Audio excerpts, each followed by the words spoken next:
Good morning, students. Today we're going to start with our chapter number 1, that is Nature and Significance of Management. In the very first introduction part of this chapter, we're going to understand meaning of management. Now, what do you mean by management? Management is an art of getting things done through others. If we can make our employees do that work which we want them to do, that is known as the art of management. Okay, management is required in each and every kind of organization where group of employees or people are working together to achieve their own needs also and to achieve the organizational goal also. Now, second concept is your efficiency and effectiveness. Okay, doing the things or task within the least possible cost is known as efficiency, and doing the task within the given or prescribed time is known as effectiveness. Goal must be achieved efficiency also and with effectiveness also. Had it been if one element is missing, we cannot achieve the goal with 100% accuracy or with 100% achievement.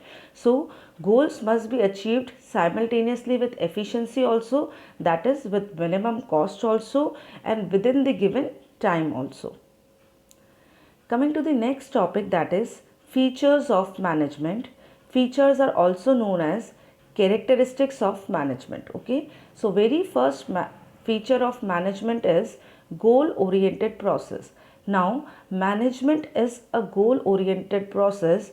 Management always revolve around one or the another purpose, one or the another goal. Okay, you are managing your cupboard with the purpose of getting the things done on time. Your mama is managing kitchen to get you to have a delicious food. Your papa is managing your business to earn a good amount of profit. Okay, you are managing your studies in order to get a good result. That is why management is a goal oriented activity. Each and every management process is circulated among one or the another goal. Second, group activity. Now, management is a group activity. When I have to make one child study, it is not very difficult for me. But when I have to make 50 child sitting together in a class and I have to make them study, at that time there arises a need of management. So management is required in each and every kind of organization where group of people coming from different backgrounds, having different functioning patterns, having different needs are working together at one place. Coming to the third one, that is intangible force. Management is an intangible force. Why? Because we cannot touch it, but we can feel it when employees are happy, when the things are going on in a systematic manner, when consumers are getting the quality goods, when employees are getting good salary. At the same time, when we are entering, suppose say in a school, at that time, if you see that children are studying, teachers are doing their own work, the environment is very quiet and very manageable, at that time we can see that this school is having a quite good management. Thus, we cannot see or touch management, yet we can feel it.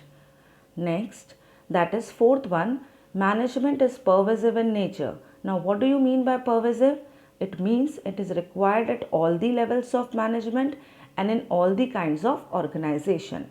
Management is required at top level also. Management is required at middle level also. Management is required at lower level also. Okay, if we take an example of a school, management is there at top level also among William sir, Jessie ma'am, Big sir, Big ma'am. Management is among the teachers also, how to make children study.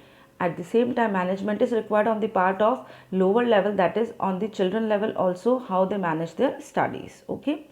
Now, management is required in profitable organization also and in non-profitable organization also.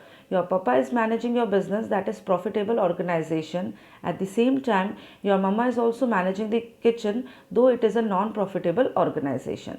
Thus, it is required in all the kinds of organization and at all the levels. Coming to the fifth one, that is multi-dimensional. That means management is not seeing on a single perspective, rather it is seeing on a multiple perspective, that is three things simultaneously: work, people and operations. Okay. Now, what is the work and how the work is managed?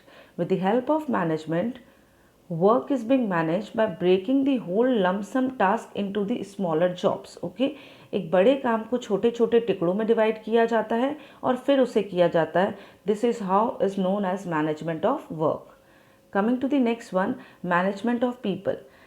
Management is also just keeping an eye upon the people or employees who are coming from different background, having different working patterns, habits and different needs. This is how management manages the people.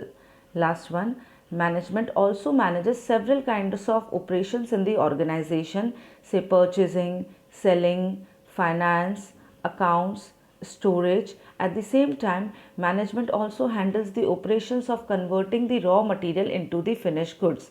Thus, management is looking after three activities simultaneously, that is work, the people of our organization and the operations or activities going in the organization.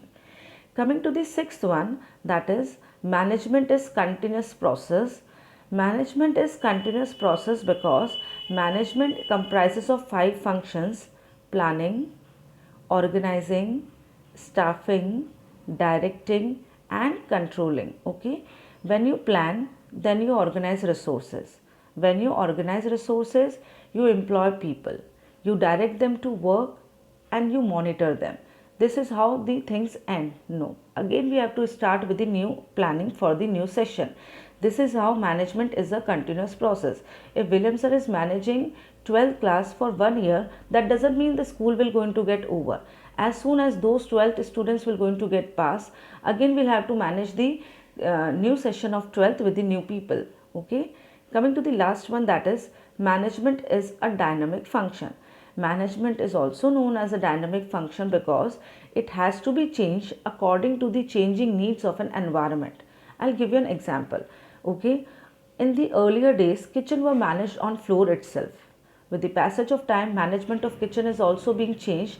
Now the kitchen is maintained on a platform. Now there is a trend of modular kitchen. So it has to be changed according to the changing needs. Okay. Again, I'll give you an example. Earlier, all the accounts and all the transactions of business were recorded in that of red register, that is known as Bahi Khata. With the passage of time, now it is maintained in that of our computer system, that is known as management is dynamic in nature. It has to be changed according to the changing needs of the environment. So here we have completed with the features of management. In the next video, we're going to complete with objectives of management. Thank you.